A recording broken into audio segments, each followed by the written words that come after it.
For much of the 20th century, the United States stood as the dominant global power. Emerging from the ashes of World War II as the undisputed leader, the USA constructed a system of international relations that promoted democratic ideals, market capitalism, and military alliances, such as NATO.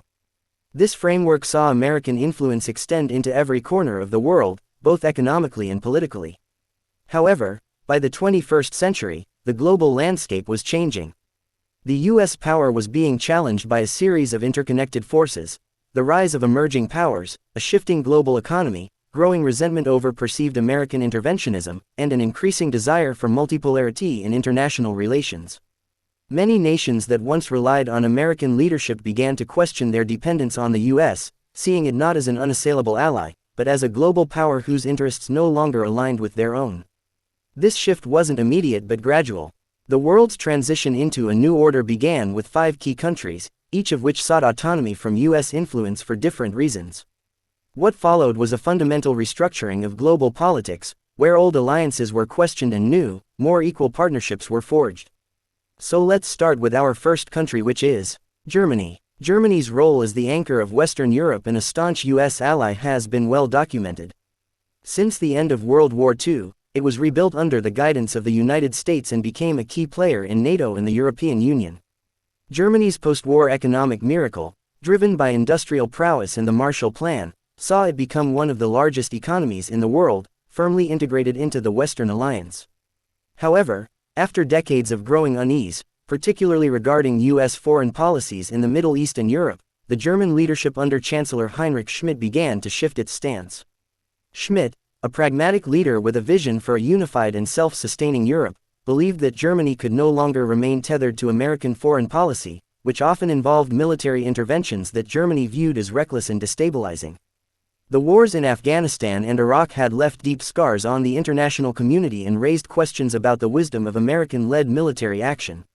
Schmidt's growing frustration with the USA escalated in 2025 when the USA pushed for a major NATO expansion into Eastern Europe, a move that Germany believed could provoke Russia. Schmidt, in his speech to the Bundestag, called for a new European defense identity, one that was not bound by Washington's dictates. He further declared, "Germany will no longer serve as the frontline battalion of America's foreign policy. We are a sovereign nation, and our future lies in the hands of Europeans." Germany's decision to reduce its military presence in NATO and pursue independent diplomatic channels with Russia and China signaled a shift toward a Europe-centered approach. Germany called for deeper economic cooperation within the European Union, and it spearheaded the idea of a European defense coalition, designed to safeguard European security without reliance on American military power. Our next country is China. China had long viewed the United States as both a competitor and an ally. Its economic rise, especially since joining the World Trade Organization in 2001, had been nothing short of spectacular. But with the rapid growth of China's economy came the realization that its role in the world had changed. President Li Wei, who took office in 2023, understood that China's aspirations could no longer be constrained by the US-led international order. The turning point came when the US imposed a series of tariffs and sanctions on Chinese technology companies, ostensibly over national security concerns. These moves came amid the broader US-China trade war, which made it clear that the US viewed China's economic growth as a threat. Li Wei saw the US's behavior as an attempt to contain China's rise rather than a genuine effort to balance global trade. "We have long been told how to act by the West," Li Wei said in a televised address. "The time has come for China to assert its rightful place in the world. We will build a new order, one based on mutual respect and shared prosperity, not the dominance of a single nation." China began to pivot its foreign policy by strengthening its economic ties with Russia, Germany, and Brazil, while also deepening investments in Africa, Southeast Asia, and Latin America. Through the Belt and Road Initiative, China created a global network of infrastructure projects and trade routes that increasingly bypassed US-dominated markets. The BRI became a tool of soft power for China, as nations across the globe increasingly found their interests aligned with China's vision of a multipolar world. In addition to its economic reach, China aggressively modernized its military and sought strategic partnerships with countries like Russia and Brazil to counterbalance US influence.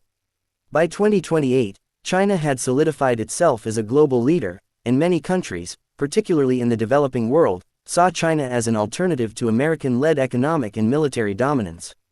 China's diplomatic outreach through initiatives like the Shanghai Cooperation Organization further solidified its standing as the central power in the East.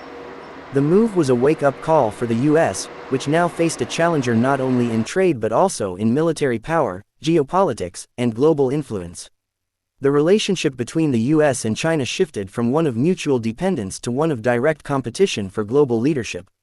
Our next country is Russia. Like China, had always been wary of American influence.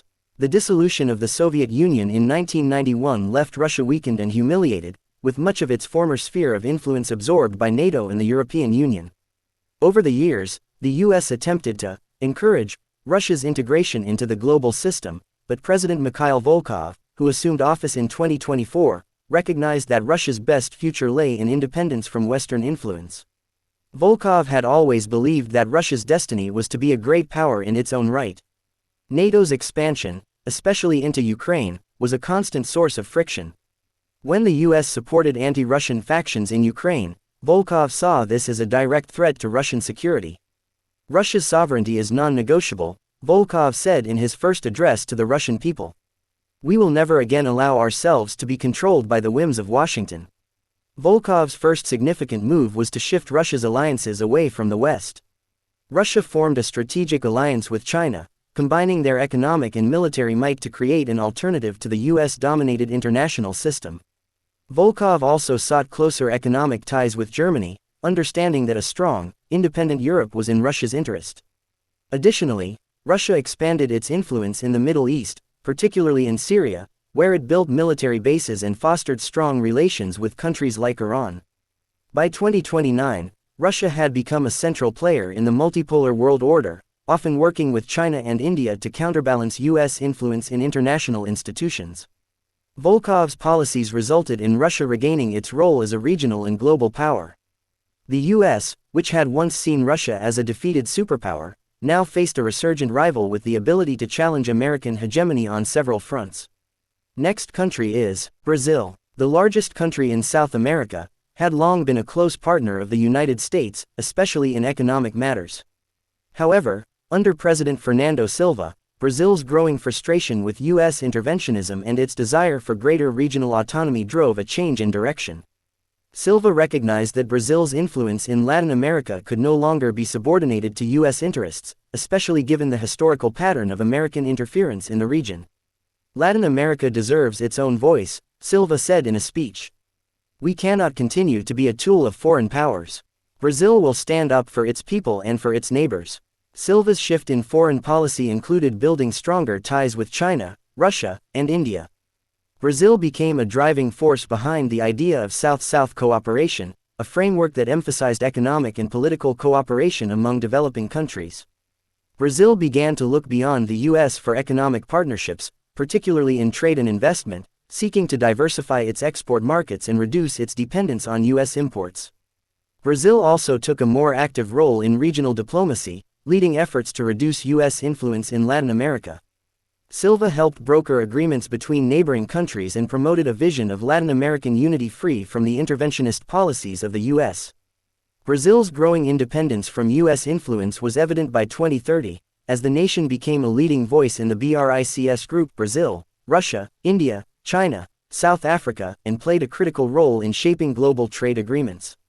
Brazil's newfound confidence inspired other Latin American nations to follow suit, challenging the U.S.'s long-standing hegemony in the Western Hemisphere. Our last country is India. With its booming population and growing economy, had always been an essential partner to the United States, especially in the context of containing China.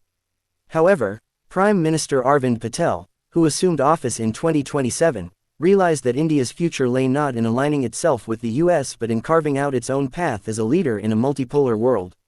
India is a sovereign nation, not a tool for anyone's geopolitical chessboard, Patel said in a speech in 2028. We will build our own alliances based on our own interests, not on the dictates of others. India sought to build stronger relationships with China, Russia, and Brazil, recognizing the potential of a coalition of rising powers that could challenge US influence. India's growing ties with these countries were part of a broader effort to increase its presence in global trade, security, and diplomacy, particularly in Asia. Patel also worked to strengthen India's military capabilities and enhance its standing in international organizations like the United Nations Security Council, where India pushed for reforms to reflect the changing global order. India's growing technological sector, with advances in space exploration and artificial intelligence, further signaled its rise as a global power. By 2035, India had become a central player in the New World Order, often acting as a mediator between the USA and China, but also making it clear that it would not be swayed by either side. India had firmly established itself as a leader of the global South, advocating for the interests of developing nations and challenging the US's role as the world's unquestioned leader.